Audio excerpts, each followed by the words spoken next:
أهلا بكم في حلقة جديدة من سلسلة أمازج مصطلحات.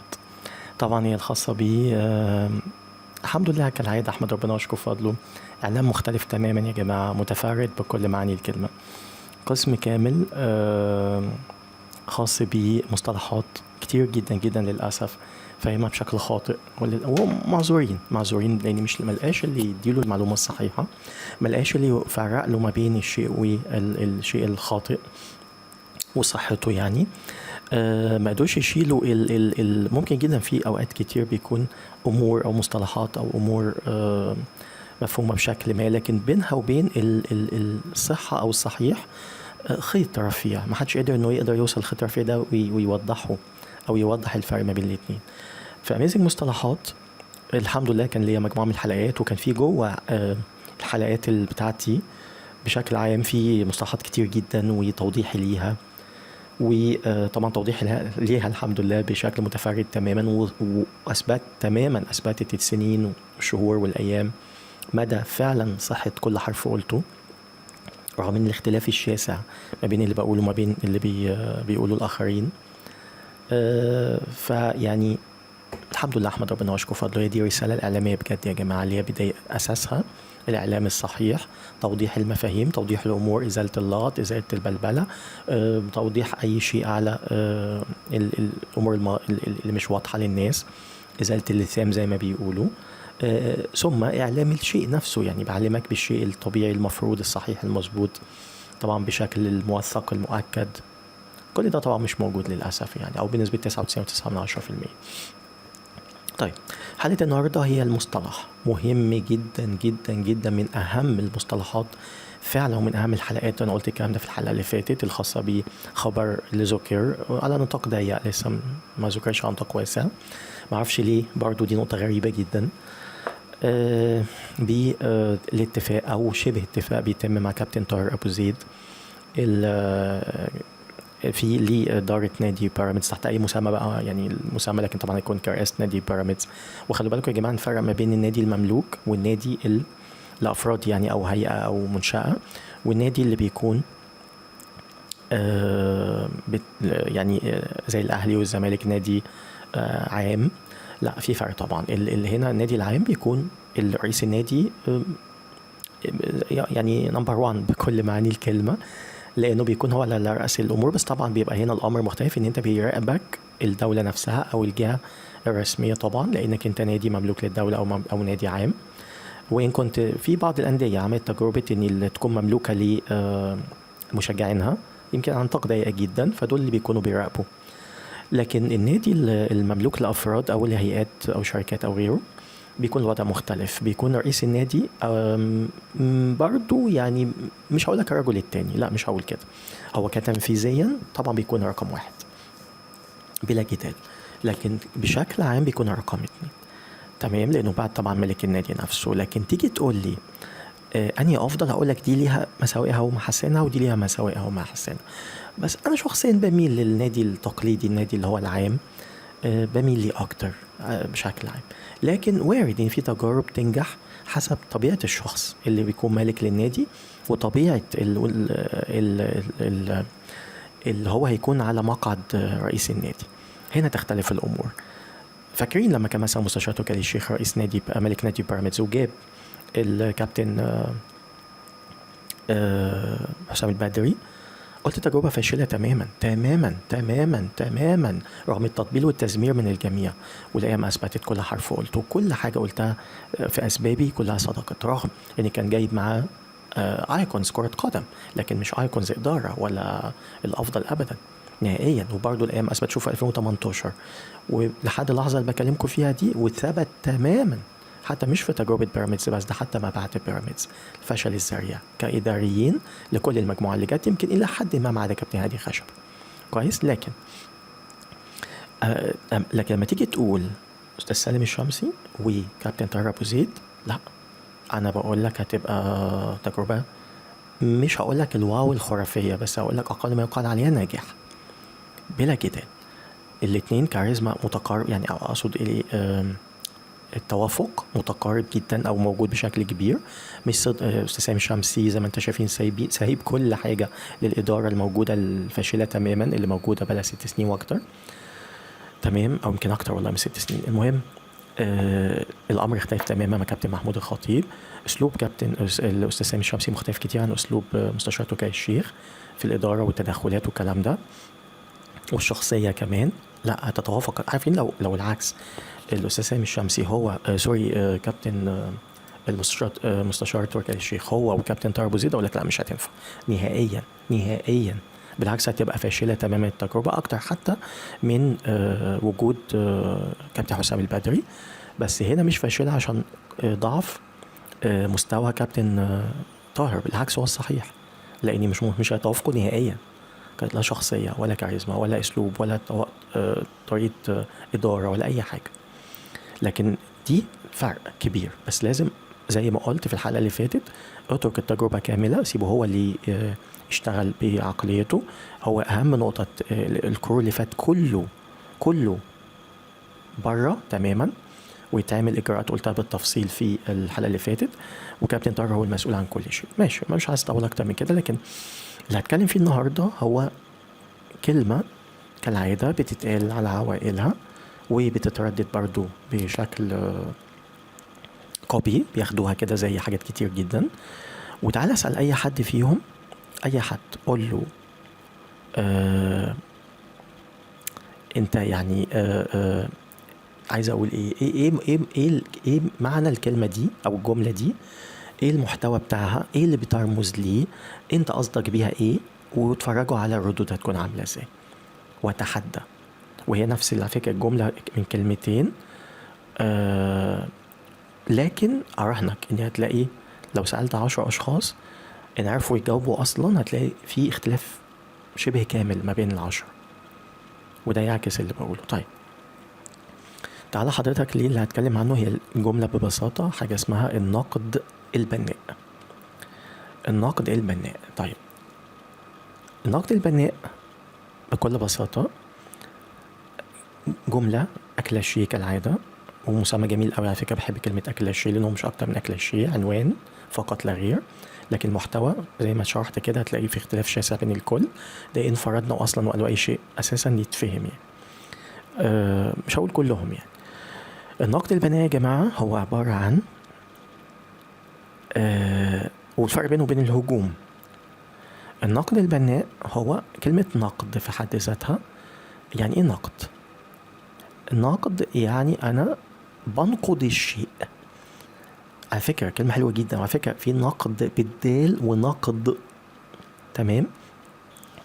انا مع كلمة بالضاد مش بالدال، مع كلمة الضاد. ليه نقد؟ لأني بكل بساطة النقد اللي هو بنقده، يعني اللي هو بنقده يعني بقلبه، يعني اللي هو ايه، بعكسه، يعني بفتش فيه، اللي هو يعني بفريزه تماما بمعنى الكلمة. فهنا بطلع الشيء. عارفين يا جماعة زي ما يكون جاي لك حاجة كده شوال مليان مثلا حاجات قديمة، وأول كلمة يقولك ايه فرز الشوال ده، او في حتى في ناس تقول لك انقد الشوال ده، فجاي من كده. فانت بتبدا ايه تحط مش عارف الحاجه تنفع هنا والحاجه ما تنفعش هنا والحاجه ممكن تتباع هنا وهكذا. تعالى كده ما تعملش الامر ده وسيب الشوال زي ما هو، مستحيل تعرف توصل ابدا لنتيجه مظبوطه، لان بكل بساطه كله على بعضه كويس. نفس الامر، فانا بنقد الشيء، بس هنا المهم بنقد ايه. اول حاجه في النقد رقم 1 ان انا المفروض بعمل اللي انا قلت عليه دلوقتي. الشيء قدامك بيبقى شيء يعني صورة كاملة كده، مش باين منها الايجابي ايه السلبي ايه، الحاجة اللي بين السطور، الحاجة اللي ما يشوفهاش الناس العادية وانت تشوفها بحكم قدرات وامكانيات او خبرات او ايا كان كحد ناقد تمام. المفروض يعني، فالمفروض اني انا بشوف الصورة دي بقى او الصورة العامة دي بشكل مختلف، فاوتوماتيك بعمل ايه؟ ببدأ ان انا اتعامل معها بشكل مختلف، ابدأ ان انا اطلعها وابرزها واوضحها كل حاجة فيها. بصوا يا جماعة ادي الجنب اللي فيه الايجابيات، بصوا يا جماعة دي الجنب اللي فيه السلبيات، بصوا يا جماعة دي الجنب اللي فيه مثلا كذا، وابدأ اوضح ده. تمام. تاني هنا انا بتكلم على اللي عنده القدرة والدراية والمعرفة، ثم بعد كده تيجي الخبرات، مش اي حد.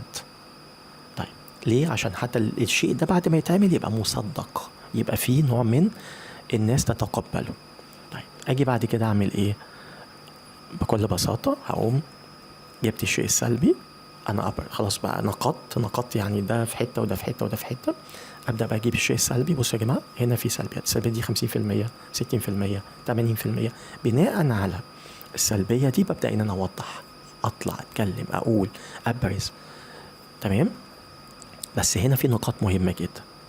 السلبية دي المفروض، او الامور السلبية اللي انا طلعتها، المفروض اني انا بطلع اقول يا جماعة السلبيات دي احنا لازم نشتغل عليها بالشكل اللي يوصلنا ان هي تنتفي او تنتهي، او احولها لايجابيات، او ان انا ارميها في البحر كده خلاص. حاجه من اتنين، يعني ارميها كده وخلاص استبعدها واكتفي بالايجابيات الموجوده، يا اما ان انا احولها لايجابيات. طبعا ده اصعب طبعا. اول نقطه عشان ده يتعمل اني انا اعرف، زي ما بيقولوا دي اهم نقطه، ان انا او بدايه النقاط، اني انا زي ما قلنا نقدت، فبدات عرفت المرض فين. جسمي كامل، واحد رايح بيمر بحاله غريبه كده، مش قادر يقف على رجليه، بيحس مثلا بكذا، بيعمل كذا. فاول وهله رايح لك انت مش عارف طب انت عندك ايه. فاول كلمه بتتسال الدكتور يقول لك انت بتحس بايه. يعني شوف، حتى هو ممكن يكون شايفك وحاسس الاعراض دي ممكن تكون كذا، بس هو لا، ما برضه يعني ده جسمي كله على بعضه، بس ممكن يكون مشكله في حته معينه. فببدا اسالك، ادي اول حاجه. تاني حاجه، ثم ان كلامك ما كانش كافي او مش بالشكل المثل بقى اكشف عليك. ثم او الكشف ده طبيعي اساسا يعني. ثم بعد كده لازم بيتعمل ممكن جدا تحاليل، ثم ممكن جدا اشعاعات، وهكذا. تمام. فهنا حضرتك المفترض اني انا لازم اعرف الاول حاجه اسمها ان في مرض. يعني اول حاجه ان في مرض، بمعنى بعد ما عملت النقد للحاجه دي كلها، فرست لقيت ده في سلبيات، هنا في مرض. طيب حجم المرض قد ايه؟ ثم رقم 3 اشخص بقى المرض، والمرض ده عباره عن ايه. انا كل ده بتكلم على فكره في مجال الرياضه يا جماعه. طبعا هو في كل حاجه، لكن انا بتكلم في الرياضه بشكل خاص، وكره القدم او بشكل عام، وكره القدم بشكل خاص. طيب في مرض، المرض ده ابدا اشوف حجمه قد ايه، متفشي ازاي، عامل ازاي، قصته ايه، الكلام ده كله. تمام. هنا هو ده النقد يا جماعه، هو ده معنى كلمه نقد. نقد الصحيح، نقد البناء. شوفوا العمليه ماشيه ازاي، هي دي. وانا الحمد لله ده اللي بعمله طول 10 سنين موثقين في الاعلام بكل مشتملاته. فتيجي حضرتك بعد كده خلاص عرفت المرض وشخصته وتأكدت وعرفت فين بالظبط مكانه، كل الكلام ده. مرحلة ايه بقى يا فندم؟ العلاج. هو ده عشان كده بقول نقد بناء. في نقد واسكت. نقد يبقى انا وصلت عند مرحلة ايه؟ اني خلاص عرفت، كان في النقد الصحيح المظبوط، بس مش بناء. اني انا وصلت عند مرحلة خلاص اللي هو ايه، عرفت المرض ووصلت له تمام التمام، لكن مفيش علاج، يعني مش هعالج دلوقتي. فكده نقد خلاص، نقد صحيح. تمام. بس اهم نقطه في النقد بعد كده ان انا اوضح ده، مش اسكت، لاني سكوتي اني مريض مش هيعرف المشكله فين، اللي حواليه مش هيعرفوا المشكله فين، وارد جدا يستمر بنفس المشكله وبنفس المرض لحد ممكن يتفاقم الامر ويزيد، وممكن اعوذ بالله يوصل مراحل صعبه جدا. فمن اهم النقاط بعد كده المكاشفه والمصارحه مهمه للغايه. مفيش حاجه اسمها واحد يقول لك ايه، وده بص اللي يجنن، ناهيك اصلا ان هو ما بيوصلش المراحل اللي انا بقولها دي خالص. فواحد يقول لك ايه من اللي هم في المجال مثلا الاعلامي او بس يقول لك ايه، في سلبيه كذا، في مشكله كذا، في امر، بيقعد يصرخ ويعمل ويضرب في دماغه ويضرب على حاجات عجيبه يعني، ويبين بقى ان هو بقى الايه قلبه على طيب وبعدين، بس انا مش هتكلم علشان احافظ على مش عارف ايه، بس انا مش هتكلم عشان الشخص اللي مش عارف عمل كذا ايه، ما ينفعش اقول كذا بس. ويقعد بقى ايه، وفي بعضهم يعمل تلميحات ويفضل يقول كلام من تحت لتحت زي ما بيقولوا. طب ده اسمه ايه؟ ده اسميه ايه؟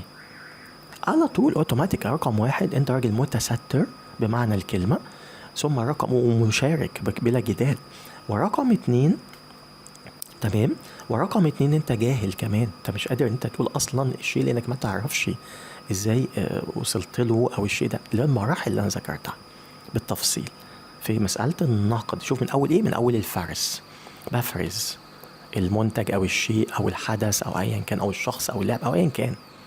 كويس. طيب تعالى هدي مثل بأحد الأشخاص برضو في المجال طالع زي ما قلنا عامل مكالم إعلامية ومنادب وبيقعد يلطم ويزعق. يا والله العظيم مش يلطم بجد، أقصد يعني بيطلع مخنوق وعرفان وكاره نفسه وطيب مش طايق حد وفظيع حاجة صعبة جدا. مش عارف أقول إيه يعني. مهم ويبين نفسه بقى إنه قلبه على النادي بتاعه وهيجنن مش عارف النادي بتاعه يبقى إيه، حاجة جارك الله يعني. وبيمشي ده بقى الاسلوب النقد الهدام بكل معاني الكلمه، باسلوبه بطريقته، بطريقه طرح المواضيع بتاعته، بتسرع كبير جدا في مواضيع منها كتير. تمام، عشان يبين بقى انه قلبه على النادي وكل بص كلامه كله سلبيات، ما بيطلعش اجابات نهائيا. اقسم بالله حاجه بص قمه يعني، صوره مثلى الكآبة وللشخص. مش معنى كمان بقولك ان ما يحصلش مكاشفة ولا يحصل، لا يا فندم، انا لسه قلت فيه مراحل، كل المراحل دي ما بيمرش عليها، هو بيختصرها كلها في الأخيرة المكاشفة. والمكاشفة قبل ما يكون عمل أي حاجة من المراحل الأولانية دي خالص نهائيا. تخيل. فعشان يعمل بقى نفسه بقى الايه الحدث والترند والمش عارف ايه والقرف ده، على طول يجري يقول لك مش عارف، ويبقى اخبار ما تعملش تنقل منها ولا تثبت، زائد بتثير بلبله، بتثير لغط. ثم يا جماعه الخير، اجي بقى نقطه مهمه جدا. في فرق ما بين المكاشفه، انا قلت مكاشفه وسكت، ما قلتش مكاشفه لمين. في فرق بين مكاشفه لحاجه اسمها الراي العام، ودي ليها اهميه كبيره جدا في مرحله ما او في اخبار معينه، وفي مكاشفه مهمه جدا جدا جدا بس لاصحاب القرار. لان ان كانت الراي العام بنفس التوقيت او في توقيت قبل اصحاب القرار هتؤدي نتائج عكسيه. ادي بكل بساطه. تمام.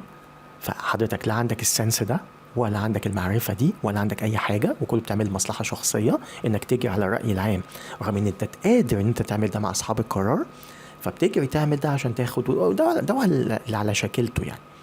والمصيبة إنه يوهمك إنه لا، أكتر واحد قلبه على النادي، أكتر واحد عايز النادي مش عارف إيه، أكتر واحد عايز حاجة كارثة. والمشكلة إن المتلقي ما بيقدرش يفرق يا جماعة، ومتلقي عاطفي جدا، عاطفة الزايدة، العاطفة الهدامة، العاطفة السلبية. الشيء إن زاد عن حده يتقلب للضد. طيب نيجي بحضرتك ليه قال لك ايه. جه في احد المرات، انا مش متابعه بدقه والله، بس كان مرات كده معدوده. احد المرات قال لك ايه، اضحك، قال لك يا جماعه، وبرضه عامل ايه، ده في حاجه مهمه جدا وحاجه فظيعه جدا وحاجه مش، وعلى فكره ما لقيتش اللي هو اللي بيتكلم فيها. بحثت بعدها لقيت ما فيش الا هو، يعني هو الوحيد اللي قلبه على النادي يعني حسب كلامه، يعني هو الوحيد المطلع، هو الوحيد الألمعي.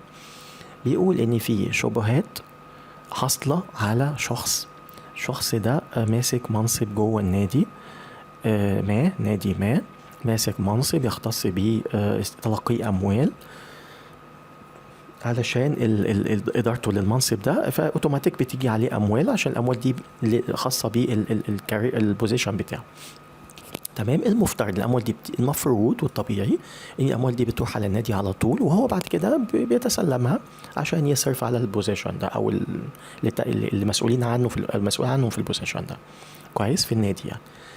فلا بيقول يعني هو كل كلامه بقى إيه، إن هو يظن بشوف ان في حاجات كده بيتقال عليها في النادي ده، في اعضاء بيتكلموا عن الشخص ده ان هو مش عارف في حالة بحبوحة معيشية ومش عارف حاجات كده. يا سيدي الفاضل، انت بتتكلم في ذمة مالية، وبيطالب تدخلات ومش تدخلات وكمان وجهات رقابية وكلام من ده. طب هو حضرتك الشيء الصحيح، اول حاجة انت كده سهل جدا جدا جدا تتحط في جرم قانوني انك بتعمل تشهير، وممكن جدا توصل سبب وقصف وكلام ده، وذكر البوزيشن بتاع الشخص ومين الشخص والكلام ده كله، بس ماشي اسامي بس طبعا معروف يعني. فانت حضرتك داخل في مرحلة تشهير، ادي رقم 1. رقم 2 قصف في ذمة مالية، بما معناه نقول الشخص ده مذنب فعلا ايا كان، لكن اسلوب خطأ 100% بتاعك. كان المفترض زي ما قلنا كده المكاشفة، بعد ما عملت كل المراحل اروح المكاشفة لمين؟ لإدارة النادي، مش تعمل انتر شيل سيفه على السوشيال ميديا، مع العلم ان انت حد مقرب وتقدر تعمل ده بسهولة جدا. لكن تقولي ما هو اتقي شر ايه الكره، القلوب السوداء من ناحية أي حاجة. دي كارثة. البني آدم لما يكونش فير، البني آدم لما يكونش متعادل في مشاعره، فالكره يبقى كله كره، كله قاتم، كله سواد. الحب يبقى كله رائع وجميل وبامبي بامبي. لا كده ولا كده، كل حدث على قده، كل حدث قيمه بشكله الصحيح. لكن تقولي مفيش الكلام ده. فالمهم فيطلع ايه، قال لك يعني فادي ابسط حاجه. فكان المفترض انت لو انت فعلا حد فير وحد بتتكلم لقلبك على النادي، اجري، ومش لهوى شخصيه ولا حاجه شخصيه، اجري حضرتك على الاداره، المعلومات اللي عندي كذا كذا كذا كذا كذا، وتديهم فرصه معينه. الفرصه دي انجزوا فيها المطلوب اهلا وسهلا، ما انجزوش اوتوماتيك تبدا تعمل الاجراء التاني. الجهات الرقابيه برضو بنفس الطريقه، تم الامر وتاكد كلامك، اطلع اعلن يا جماعه انا حصل مني كذا كذا كذا كذا، والامر مشي بالتفصيل الكامل كذا كذا كذا كذا. لكن بص اختصرت كام نقطه في اللي انت تطلع عشان بس ايه لما يحصل حاجه فرضنا ان كلامه طلع صح، لا بص شفتوا انا اللي عملت المكاشفه، وانا اللي عملت مش عارف ايه، وفجرت القضيه. شغل والله العظيم اقل ما يقال عليه. انتوا تقولوا انا مش هتكلم. المهم نيجي ليه فزي ما بقول القصه تمشي بالظبط اللي انا قلته ده. ادي النقد البناء.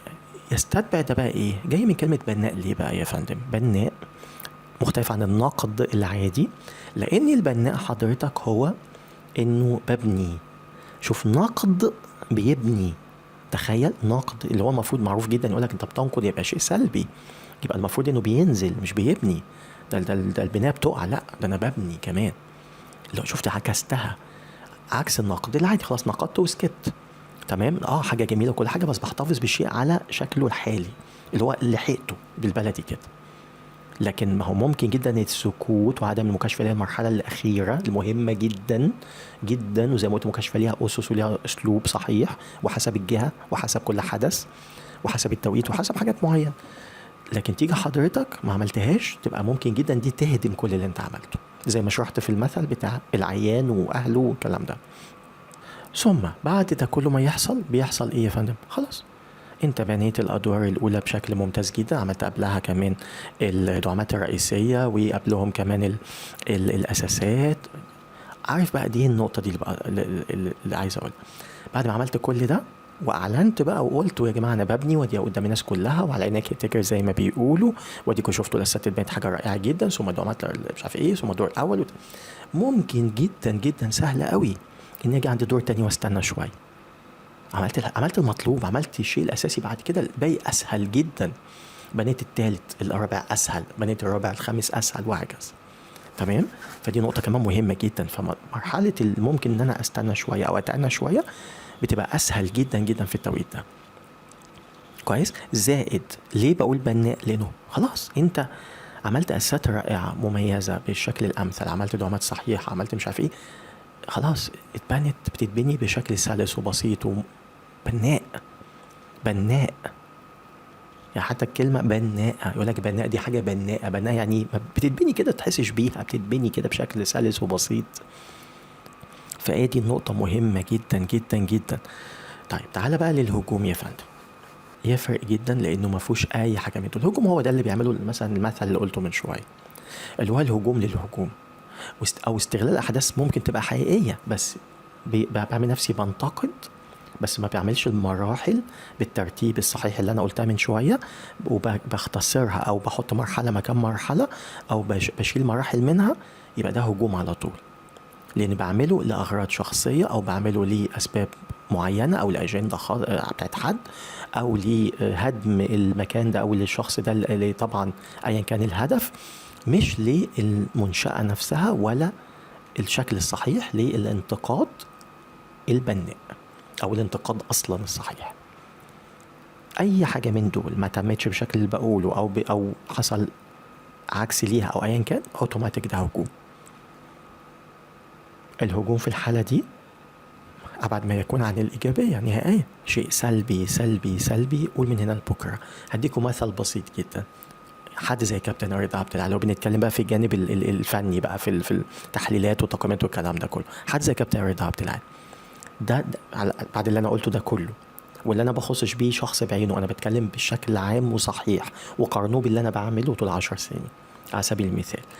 وقارنوه برضو، اقلوه كده في دماغكم وشوفوا ان تم بالظبط بالشكل ده يحقق نجاحات قد ايه ويعادل المسار ازاي.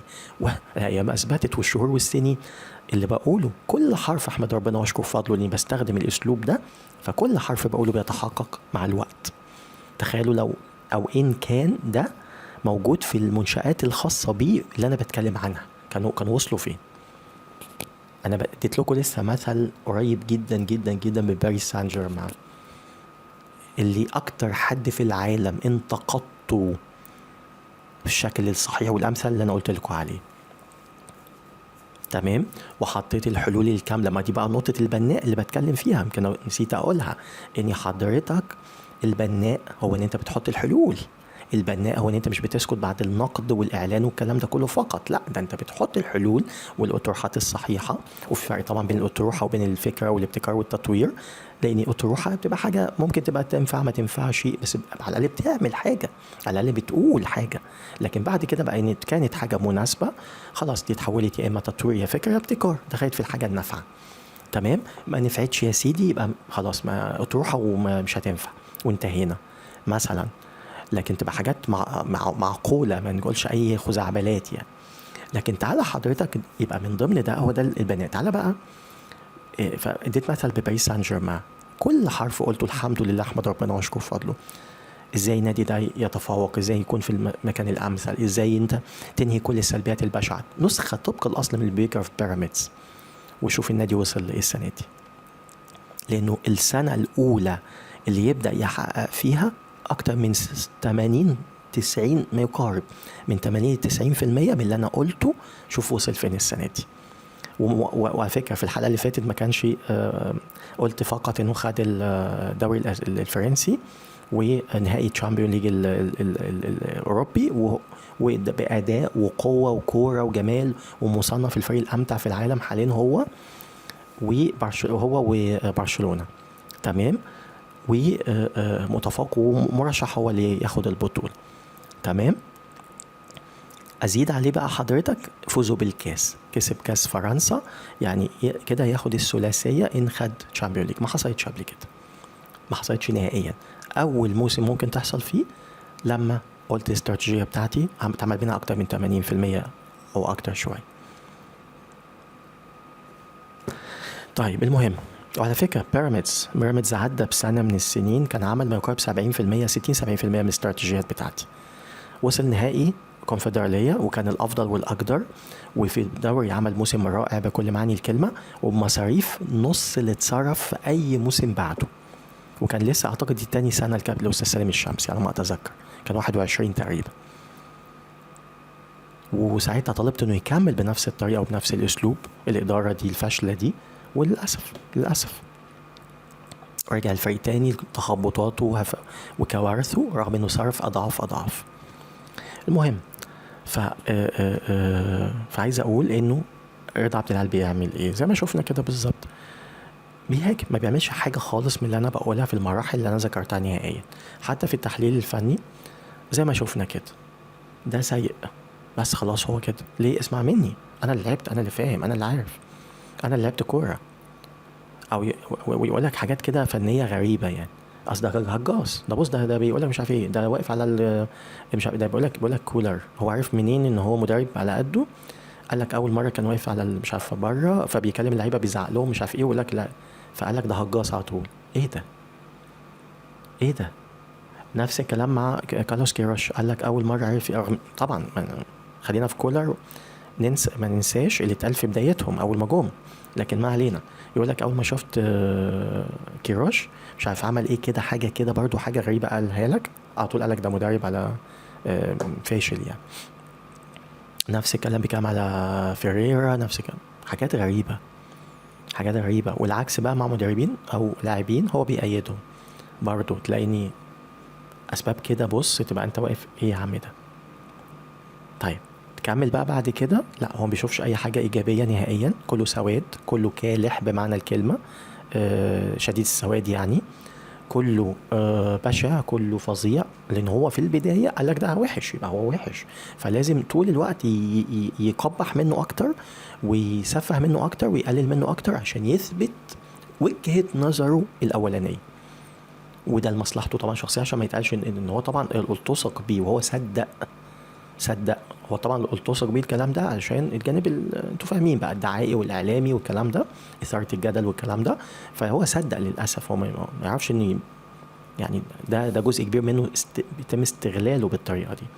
لكن صدق انه الألماعي الفظيع اللي عنده رؤية زي يعني حاجة كده مش عارف أقولها لك إزاي والله. تمام، هو نفسه قال عن نفسه حاجات غريبة جدا جدا جدا، اللي هو يعني أشبه بمكشوف عنه الحجاب يعني. فحاجات كده يعني صدق فعلا مع الوقت. فبقى خلاص لازم يثبت ده تحت أي بند وتحت أي ظرف، حتى لو كان هو حاسس إنه لأ، في اختلاف في اللي أنا بقوله، في تغير في، لكن ما ينفعش. أنا ما ينفعش أطلع غلطان، مستحيل. ما ينفعش أطلع أقول أنا آسف، ما ينفعش أطلع أقول أنا غلطت في التقييم ده أو التحليل ده أو أيا كان. مع العلم إن الأيام بقى مش أيام، لما حد طلع زي العبد لله وجبت له كوارث بمعنى الكلمة، لدرجة أقسم بالله أنا ما كنت متخيل بالعدد الفظيع ده، بالعدد الرهيب ده. تقلبات، تناقضات، اخطاء فادحه، اسمه ايه ده، توقعات فاشله تماما تماما، تناقضات رهيبه بشكل فظيع، تقلبات غير طبيعيه، كل حاجه ممكن تتخيلها. غير طبعا اسلوب التحليل اللي مش سوي ابدا، انه مش صحيح نهائيا، اسلوب التقييم العجيب، حاجات غريبه يعني. بدي مثل يعني. ده كل حاجة، وحبيت بس ان اطلع في الحلقة دي بشكل سريع، واتمنى يا رب اكون عمطت اللسان وازلت التباس بكل معاني الكلمة عن مصطلح مهم جدا جدا جدا جدا، وجملة بتستخدم على عوائلها، وكله بياخدها كده زي ما هي، كله بينقل عن كله انا بسميهم يعني انتوا شوفوا تسموهم ايه. حاجة زي الكلمة المتخلفة عقليا، ولا الجملة المتخلفة عقليا اللي يعني برضو انتشرت بطريقة بشعة.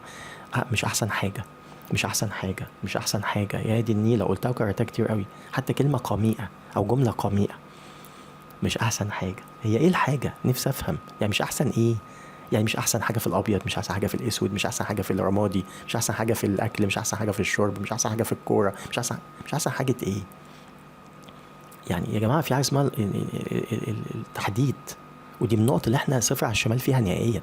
وقلت كتير جدا جدا جدا قد ايه هي مهمة، بتفرق جدا، ودي من اهم الامور اللي في تشخيص الشيء. لازم التحديد. ده حتى يقول لك حدد لي يعني. انت حتى ادي مثل، اعوذ بالله، حد مريض عنده مثلا معدته وجعاه مثلا، فاول كلمة يقول له يا دكتور حدد لي انا عندي ايه. لكن اول ما يخش يقول له على فكرة انت عندك مرض يوجع البطن، ويسكت على كده، ده دكتور. اول حاجه المريض هيقول له ايه ده؟ في ايه ده دكتور؟ ده في ايه؟ مالك؟ في انا جاي لك ودافع فلوس قد كده عشان تقول لي كده؟ انا بقول لك حدد لي. حتى لما بيكون الدكاتره نفسهم مش قادرين يعرفوا، بيروحوا للي يحدد لهم، اللي هو التحاليل. التحاليل ما نفعتش يبقى الاشعاعات. فالتحديد مهم جدا. ايه احسن حاجه دي؟ طيب عموما ده كل حاجة، وأشوفكم على خير إن شاء الله في حلقات قادمة بإذن الله، وانتظروا مفاجآت مدوية. وما تنسوش الجزء الثاني من حلقة مدام ذكرنا كابتن رضا عبد العال. حلقة طبعا كالعادة كارثية عن مباراة الأهلي وبيراميدز اللي اتأخرت كتير جدا في إن أطلع فيها، بس زي ما قلت الحمد لله، أحمد ربنا وأشكر فضله. أي تأخير يا جماعة أحمد ربنا وأشكر فضله. أنا أعتقد الوحيد، ما عنديش التأكيد بس أعتقد الوحيد في العالم أجمع اللي حلقاتي مهما اتأخرت قد ايه بالعكس عايز اقولك بتبقى بتثبت افادتها وصحتها اكتر من الاول كمان، بالذات لما تكون في امور فيها تقييم او تحليلات فنيه او كلام من ده. الحمد لله، احمد ربنا واشكر فضله. فهتكلم عن اخطاء فادحه وكالعاده كارثيه في التحليل وفي كلامه وفي كل حاجه. انا مش لاقي كلمه غير كلام والله. كلامه في عن المباراه دي، واللي كرره مرتين وما زال بيكرره وما زال مصمم عليه، لاني شفته بعد كده في بودكاست عامله مع اسلام صادق ما زال. فده بيأكد تماما يا جماعه يعني يعني اقدر اقول عيب طبعا ان انت تخطئ في امور مفروض ما تنفعش تخطئ فيها كحد مش حد عادي. مفروض ان انت يعني المفروض يعني ان انت بتصوب الامور اللي بتبقى فيها ضبابيه او لخبطه او كلام من ده، وبتتكلم على بينه وتثبت بحكم البوزيشن اللي انت فيه كما يسمى اعلامي يعني في المجال التحليل والتقييم.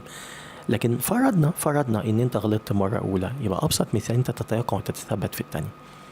فرضنا يعني، لكن انت بتخطئ نفس الخطأ في الثانيه والثالثه والرابعه والخامسه طول ما انت هقول ايه يعني. العيب على المسؤولين اللي بيسيبوه يطلع بكل معاني الكلمه، والكلام ده قلته كتير جدا قبل كده. عموما ده كل حاجه، واشوفكم على خير ان شاء الله في حلقات قادمه، وتظهر حلقات مدويه، واشوفكم على خير.